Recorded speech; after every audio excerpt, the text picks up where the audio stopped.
Beyond Time, bab 725-726. Untuk melihat video selengkapnya, sahabat bisa kunjungi playlist yang telah Sabta Novel sediakan. Yuk mari, kita berimajinasi bersama dan masuk ke alur ceritanya.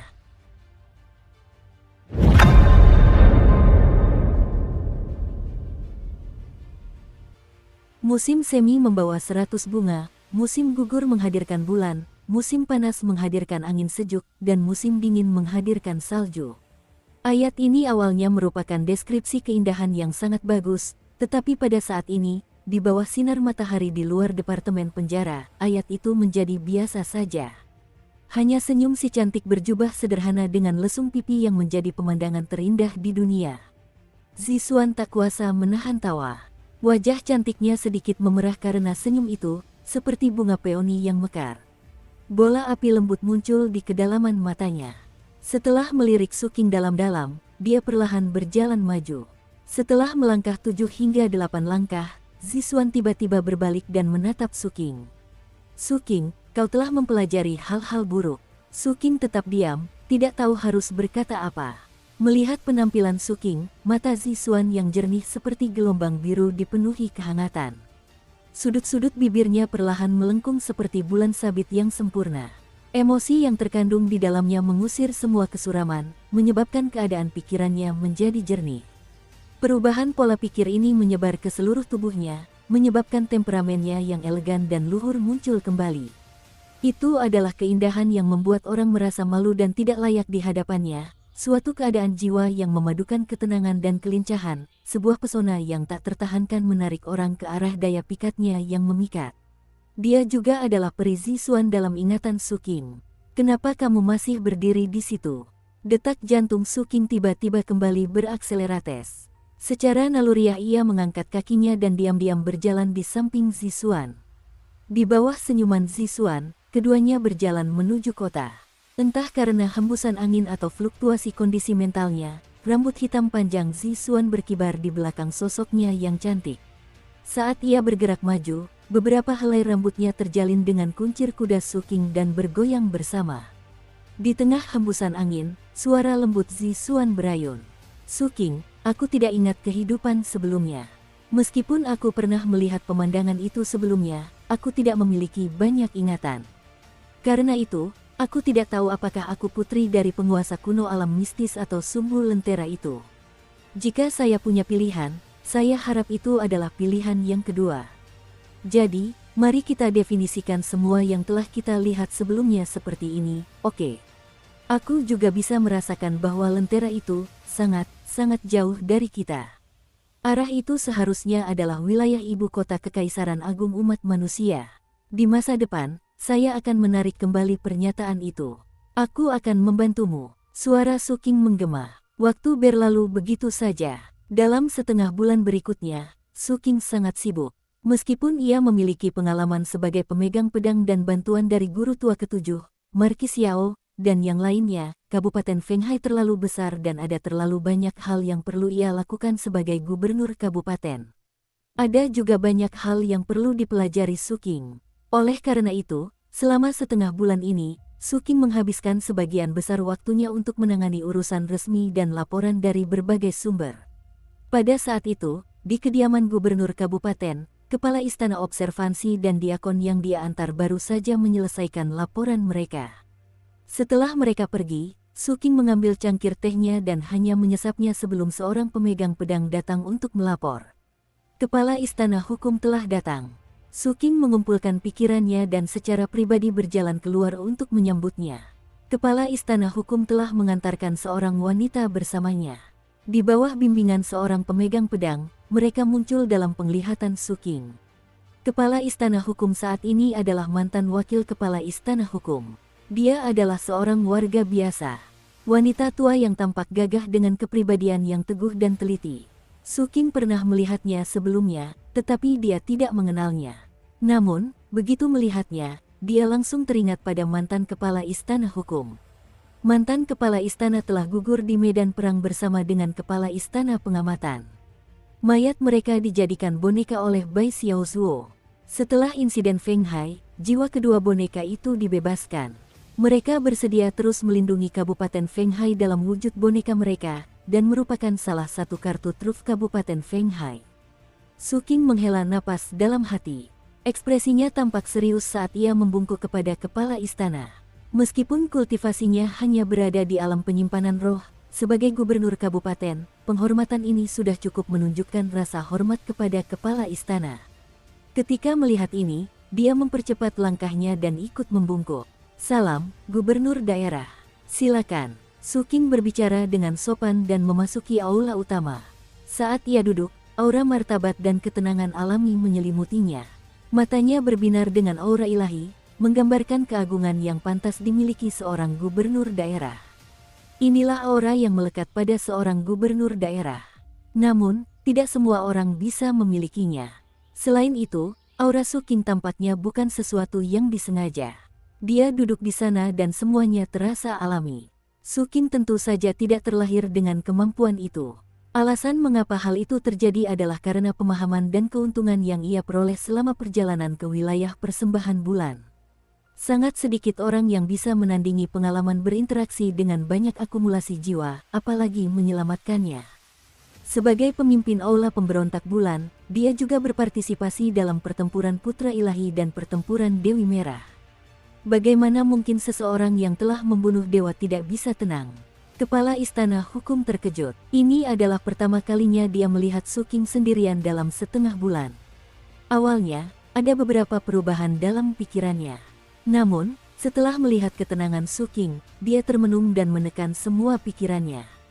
Kemudian, dia melaporkan pekerjaan Istana Hukum dengan suara rendah. Su Qing mendengarkan dengan saksama. Setelah sekian lama, Kepala Istana menyelesaikan laporannya. Pemahaman Su Qing tentang Istana Hukum menjadi semakin mendalam. "Gubernur Kabupaten, mohon tinjau daftar baru ini." Setelah Kepala Istana selesai berbicara, dia melirik wanita di sampingnya. Wanita ini adalah Yao Yunhui.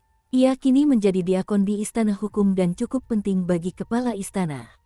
Karena itu, ia mengikuti rombongan lain ke sini untuk bertemu dengan gubernur wilayah.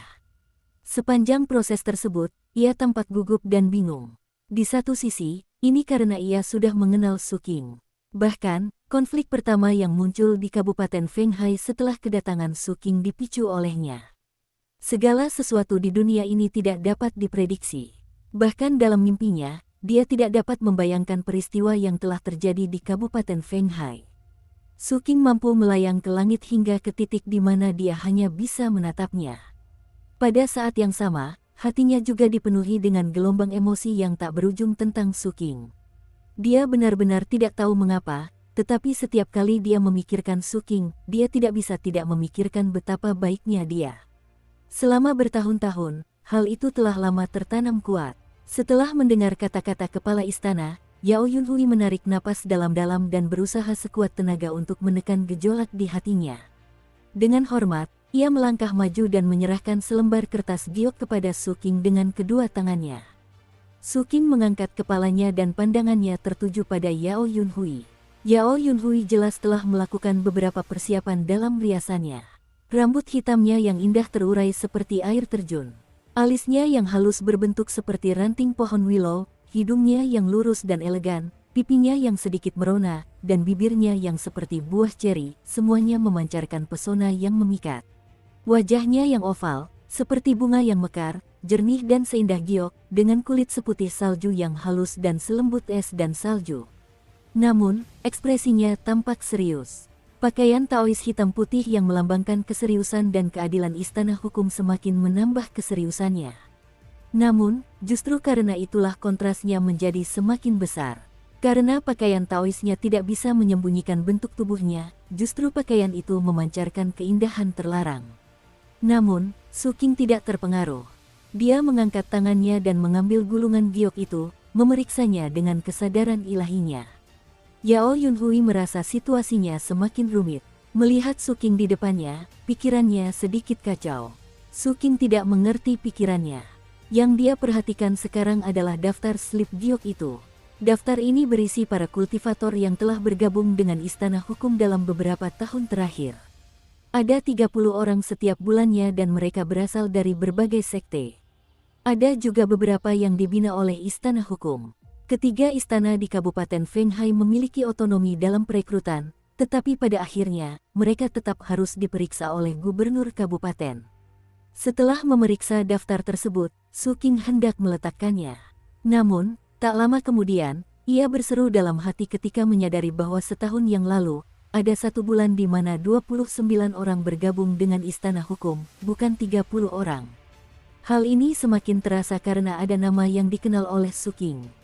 Ding Sue. Bulan Juli lalu, ada 1 orang yang berkurang.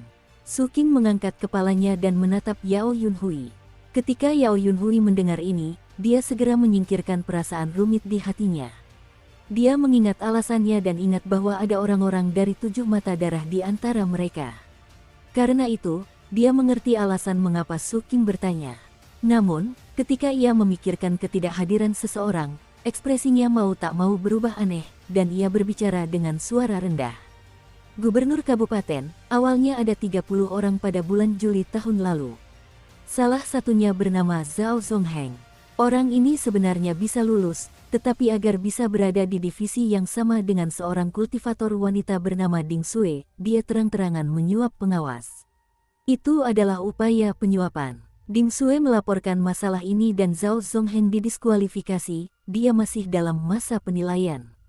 Su Qing menggelengkan kepalanya. Sebelumnya, ketika melihat nama Ding Sue, ia teringat pada Zhao Zongheng. Ketika mendengar bahwa alasan sebenarnya adalah karena Ding Sue telah melaporkannya, Su Qing merasa iba kepada Zhao Zongheng. Namun, tentu saja dia tidak akan ikut campur dalam masalah seperti itu. Karena itu, dia mengembalikan gulungan giok itu kepada Yao Yunhui. Kemudian ia berbincang-bincang dengan kepala istana hukum. Setelah sekitar 15 menit, kepala istana berdiri dan pergi. Su Qing secara pribadi mengantarnya pergi. Di luar aula utama, Yao Yunhui, yang mengikuti di samping kepala istana Law Palace, tanpa sadar menoleh setelah ia menjauh dan melirik ke arah aula utama. Dukung terus channel YouTube Sabta Novel. Sosok ramping Su Qing berdiri di sana, berbayang di langit biru, tampak abadi di matanya. Pada hari-hari berikutnya, beban kerja Su Qing sedikit berkurang. Ia akhirnya punya waktu untuk bertemu kembali dengan teman-teman lamanya. Orang pertama yang ia temui adalah Zhang San. Dengan hiruk-pikuk dan kemakmuran ibu kota kabupaten, Zhang San, yang memiliki kecerdasan bisnis yang baik, tentu saja akan tiba di sini. Dalam beberapa tahun terakhir, ia telah menggunakan keuntungan dari pelabuhan 7 mata darah untuk membuka beberapa toko kapal terbang di kota ini. Kapal terbang 7 mata darah telah lama dimodifikasi dan dibagi menjadi 2 versi. Satu untuk digunakan para murid untuk kultivasi, dan yang lainnya untuk dijual kepada pihak luar sebagai artefak magis. Berkat identitas tuan tua ke-7 dan Su Qing, penjualan kapal terbang 7 mata darah di ibu kota kabupaten dan provinsi lainnya sangat mengesankan. Oleh karena itu, toko-toko ini mengalami bisnis yang berkembang pesat. Zhang San sangat gembira dengan kedatangan Su Qing, tetapi ia juga merasa sedikit canggung. Ia mengajak Su Qing ke halaman belakang. Barulah setelah mereka mengenang masa lalu, sikap pendiam Zhang San sedikit mereda. Namun, itu tidak bisa hilang sepenuhnya. Dalam setengah bulan terakhir, ia sering terbangun sambil tertawa dalam mimpinya. Investasi pada waktu itu telah melonjak berkali-kali lipat. Penguasa, kakak senior Su Qing, sang kapten juga datang beberapa hari yang lalu dengan pesona yang luar biasa di sisinya. Zhang San menggosok-gosok tangannya dan berbicara dengan suara rendah. Su Qing tersenyum. Selama periode waktu ini, sang kapten menghilang tanpa jejak. Bahkan dengan ujung kakinya, dia bisa membayangkan bahwa pihak lain pasti bersama Li Sitao. Dia pasti sangat bahagia. Melihat penampilan Zhang San, Su Qing hanya berjongkok di sampingnya seperti yang biasa dilakukannya dulu. Tubuh Zhang San bergetar saat ia menatap Su Qing. Ia mengeluarkan pipa tembakaunya dan menarik napas dalam-dalam. Setelah menghembuskan asap, ia menghela napas penuh emosi. Samar-samar, ia merasa seperti pernah melihat pemuda yang mengikuti kapten dengan saksama saat berada di 7 mata darah. Aku tidak menyangka ini, aku benar-benar tidak menyangka ini. Asap itu mengepul perlahan, dan di dalamnya, Zhang San sekilas melihat masa mudanya di masa lalu. Sementara itu, di tengah kabut itu, Su Qing melihat tumpukan mayat dan lautan darah. Saat asap perlahan menghilang, keduanya saling memandang. Su Qing tersenyum, begitu pula Zhang San. Dia mengetuk pipa ke tanah, membiarkan abu berjatuhan. Apa yang harus saya bantu Anda perbaiki kali ini? Zhang San bertanya. Su Qing melambaikan tangannya dan mengeluarkan botol kecil berisi kapal perang sihirnya, lalu meletakkannya di depan Zhang San. Selama beberapa tahun terakhir, karena peningkatan kultivasinya, dia jarang menggunakan kapal perang sihirnya, dan kapal itu menjadi tidak berguna. Namun, Su Qing tidak mau menyerah. Oleh karena itu, selain mengejar ketertinggalan di masa lalu, dia juga ingin Zhang San membantunya melakukan peningkatan besar pada kapal perang sihir tersebut. Tatapan Zhang San tertuju pada kapal perang ajaib itu. Tanpa perlu Su Qing berbicara, ia tahu hanya dengan melihat botol kecil itu bahwa kapal perang ajaib ini hampir tidak pernah digunakan. Ia juga memahami pikiran Su Qing. Karena itu, kilatan aneh muncul di matanya. Sayap yang bagus, Su Qing mengangguk. Zhang San langsung merasa bersemangat. Dia menggosok-gosok tangannya dan tenggelam dalam pikiran. Aku tidak bisa melakukannya sendiri. Aku perlu memanggil semua pengrajin tua dari puncak ke-67 mata darah. Itu saja tidak cukup. Aku juga membutuhkan formasi arai. Su Qing, aku akan memurnikan sayap besar untukmu. Masalah ini mungkin membutuhkan kerja sama seluruh sekte 7 mata darah. Hanya dengan begitu semuanya akan cukup. Ini mungkin sangat sulit bagi orang lain, tetapi bagimu, ini hanya membutuhkan satu kalimat. Sumber kekuatan sayap besar itu adalah kuncinya.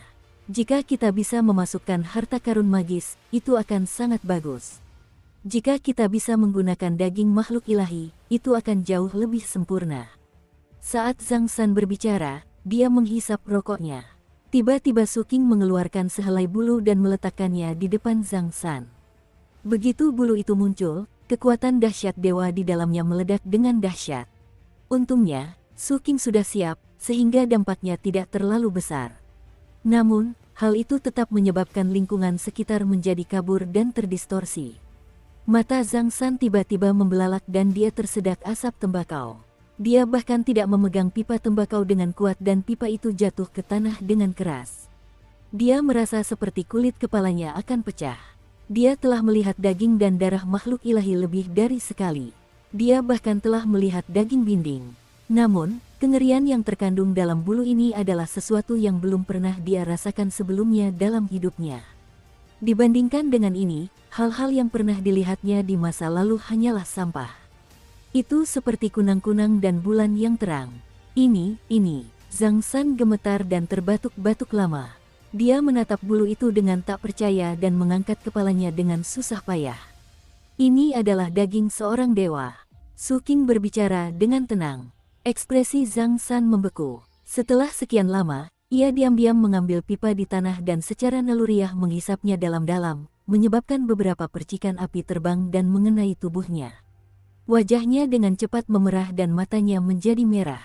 Napasnya terengah-engah dan suaranya serak saat ia berbicara dengan penuh tekad.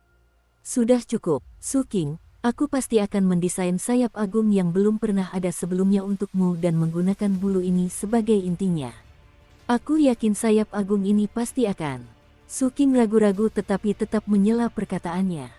Kakak senior Zhang San, maksud saya adalah Anda harus mendesain sayap besar itu sesuai dengan aura bulu ini. Adapun sumber kekuatannya, bukan bulu ini. Zhang San merasa bingung. Dia menatap Su Qing, lalu menatap bulu itu. Setelah itu, dia teringat gaya sang kapten dan akhirnya mengerti. Pemahaman ini hampir membuatnya membeku. Dia tidak pulih bahkan setelah Su Qing pergi.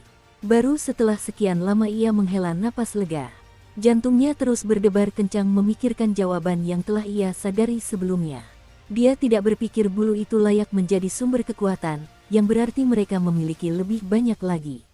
Ada banyak cara untuk mendapatkan sedikit daging dan darah dewa, tetapi jika jumlahnya sangat besar, apakah mereka membunuh seorang dewa? Zhang San bergidik dan segera menekan pikiran itu. Dia sangat menyadari bahwa ada beberapa hal yang bisa dia ketahui dan beberapa hal yang tidak akan dia ketahui bahkan jika dia mengetahuinya. Pada saat itu, langit perlahan-lahan menjadi gelap. Su Qing, yang telah meninggalkan tempat Zhang San, berjalan di jalanan ibu kota. Dia tidak sengaja menyembunyikan auranya, Tetapi riak energi dari tubuhnya menyebabkan sosoknya tidak dapat dibentuk di mata manusia biasa. Saat berjalan di tengah keramaian dan merasakan hiruk-pikuk di sini, hati Suking menjadi tenang. Dia melihat para kultivator, pemegang pedang, manusia biasa, dan bahkan Yan-Yan, yang memiliki ekspresi tidak senang dan berpatroli dengan niat membunuh di matanya. Yan-Yan tidak bisa melihat Suking. Dia berjalan melewati Suking dengan niat membunuh. Suking menatapnya sejenak sebelum pergi. Setelah pria itu pergi, Yan-Yan tiba-tiba berhenti di tempatnya. Ia tiba-tiba menoleh dan melihat sekeliling. Setelah beberapa saat, ia menundukkan kepalanya tanpa berkata apa-apa. Waktu berlalu dan malam semakin gelap. Kerumunan orang berangsur-angsur berkurang. Suking, yang sedang berjalan menuju kediaman gubernur kabupaten, berhenti dan menoleh ke belakang. 1000 kaki di belakangnya, ada seseorang yang berjongkok seperti anjing. Saat Suking berhenti, dia pun ikut berhenti. Kebingungan tampak di matanya saat dia menatap ke arah Suking. Sosok Suking tidak terlihat di pupil matanya. Namun, dia bisa merasakan aura Suking. Ini adalah bakatnya. Karena itu, meskipun dia tidak bisa melihat, dia tetap mengikutinya sepanjang jalan. Pada saat ini, dia merasakan bahwa aura itu telah menghilang. Hal ini membuatnya merasa sedih. Ia berjongkok di sana dalam diam seolah-olah telah ditinggalkan. Namun, Suking berdiri di sampingnya dan menatap orang di depannya. Orang ini adalah si bisu kecil.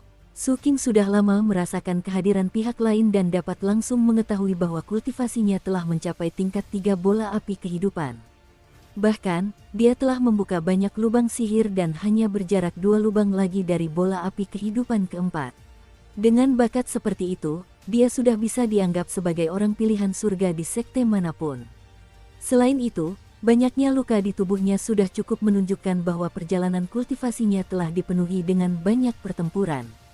Selain itu, bakatnya memungkinkan dia untuk merasakan hal-hal yang tidak dapat dirasakan orang lain. Semua ini menyebabkan anak bisu kecil itu pasti memiliki masa depan yang luar biasa. Anda dapat menerangi istana surgawi kapan saja. Suking berbicara dengan tenang. Kata-katanya bergema di jalanan yang kosong. Ketika si bisu kecil mendengar ini, tubuhnya gemetar dan dia segera berlutut dan terus bersujud. Setiap serangan sangat kuat. Barulah ketika sebuah kekuatan lembut membantunya berdiri, si bisu kecil itu berhenti. Mengandalkan intuisinya, ia menghadap Suking, matanya menunjukkan rasa hormat sambil mengangkat 5 jarinya. Suking mengerti. Si bisu kecil itu mengatakan bahwa dia ingin mengaktifkan 5 bola api kehidupan dan menempuh jalan yang telah dilalui Suking. Suking mengangguk. Ia bersedia bertemu seseorang dari 7 mata darah yang berjalan di jalan yang pernah ia lalui. Namun, jalan ini sangat sulit. Karena itu, setelah berpikir sejenak, Suking berbalik dan pergi. Namun, sebuah liontin giok muncul begitu saja di depan si bisu kecil. Saat suara Suking terdengar, suara itu bergema di benak si bisu kecil. Lubang sihir terakhirmu dapat dibuka di pulau ras mayat laut antara hidup dan mati dengan liontin giok ini. Jika kamu berhasil menyalakan 5 bola api kehidupan dan membentuk istana surgawi, kamu dapat pergi ke departemen penjara dan menjadi pion. Tubuh bocah bisu itu gemetar. Ia meraih liontin giok dan memegangnya erat-erat. Ia mengangkat kepalanya dan menatap ke kejauhan, tatapannya semakin tegas. Dia mengagumi Suking dan perasaan itu selalu ada selama bertahun-tahun. Karena itu, dia ingin mengikuti jejak Suking dan mendapatkan pengakuan dari Suking agar bisa berada di sisinya. Hal ini terutama terasa ketika dia menyadari bahwa keberadaan menakutkan dalam bayangan Suking yang pernah dilihatnya kala itu kini terasa lebih menakutkan lagi, namun tidak setakut dulu. Hal ini karena tatapannya selalu memandang Suking dengan penuh hormat dan memohon. Suking kembali ke kediaman gubernur kabupaten dan duduk di paviliun, memandang langit malam. Suasana di sekitarnya sunyi. Angin membuat ujung kuncir rambutnya sedikit berkibar, seperti hatinya saat ini. Sepertinya tidak banyak kenalan lama yang tersisa. Beberapa orang, saat berjalan, tiba-tiba menghilang begitu saja. Suking memejamkan matanya. Pada hari itu, selain Zhang San dan si bisu kecil, dia juga melihat Yan-Yan. Yan-Yan telah menjadi pemegang pedang. Suking tidak bertemu dengannya, tetapi akhirnya ia menemukan sumber penyakit Yan-Yan. Dalam ingatannya, Kepribadian Yan Yan menunjukkan kekejaman terhadap dirinya sendiri dan musuh-musuhnya. Hanya dengan terus-menerus membunuh dan menyiksa dirinya sendiri barulah dia bisa bahagia. Neneknya telah memberitahu Su Qing bahwa Yan Yan sedang sakit. Saat itu, Su Qing tidak bisa melihat jawabannya. Sekarang, dia tahu, Yan Yan adalah satu-satunya orang yang pernah dilihatnya selama bertahun-tahun yang tidak memiliki zat anomali sedikit pun di dalam tubuhnya. Selain Yan Yan, ada beberapa orang lain yang tampaknya tidak memiliki zat anomali, tetapi zat anomali dalam diri mereka telah dibersihkan. Setelah waktu yang lama, zat anomali itu akan muncul kembali. Hal ini berbeda dengan Yan Yan. Tubuh Yan Yan sepertinya tidak pernah mengandung zat-zat anomali. Hal ini terjadi karena zat-zat anomali dalam dirinya telah menyatu ke dalam jiwanya, mencemarinya secara parah. Akibatnya, ia menjadi gila, menyimpang, dan menyiksa dirinya sendiri. Bisa dibayangkan bahwa seiring berjalannya waktu dan bertambahnya usia, ia akan menjadi semakin gila. Inilah juga alasan mengapa neneknya sangat menyayanginya. Ia tahu bahwa cucunya tidak akan hidup lama. Namun, setelah mengalami kejadian di persembahan bulan, di mata Su Qing, jiwa Yan Yan yang sangat tercemar itu sendiri memiliki secercah keilahian. Oleh karena itu, meskipun Su Qing tidak bertemu Yan Yan, dia menyatukan bulu Dewi Merah ke dalam jiwanya dan meninggalkan sebuah kalimat untuknya agar dia dapat meminjam kekuatan bulu tersebut untuk berkultivasi. Dia cocok untuk mengembangkan keilahian. Su Qing membuka matanya dan menatap ke arah Provinsi Yinghuang. Di sana terdapat Gunung Kaisar Hantu. Guru tua ketujuh pergi 3 hari yang lalu dan menuju Gunung Kaisar Hantu karena kakak senior ketiga sedang berlatih di sana. Bocah kecil dari dulu itu juga berlatih di sana bersamanya. Saat angin bertiup, pikiran Su Qing terus bergejolak. Ia memikirkan banyak hal dari masa lalu dan banyak kenalan lama, seperti Qing Qiu. Ia juga pernah berada di Provinsi Yinghuang. Akhirnya, Su Qing menatap benua Nanhuang. Pada saat itu, angin berhenti. Su Qing menarik kembali pikiran dan pandangannya secara bersamaan dan berbicara dengan tenang. Sejak aku mendapatkan daging Dewi Merah, kau terus menatapku dengan memohon. Terutama setelah Yulingzi dibawa pergi oleh tuanku, tatapanmu menjadi semakin intens, jadi kau ingin memakannya. Begitu Su Qing selesai berbicara, di bawah sinar bulan, bayangannya langsung bergelombang dan menyebar dengan cepat ke segala arah. Sebuah peti mati hitam pekat muncul dari bayangan itu, dan dipenuhi dengan mata. Setiap tatapan mata memancarkan rasa hormat dan permohonan. Ada juga fluktuasi emosi yang sesekali muncul dan bergema di benak Su Qing. Tuan, baik, saya. Makan, kuat, aku, tawarkan. Api ilahi.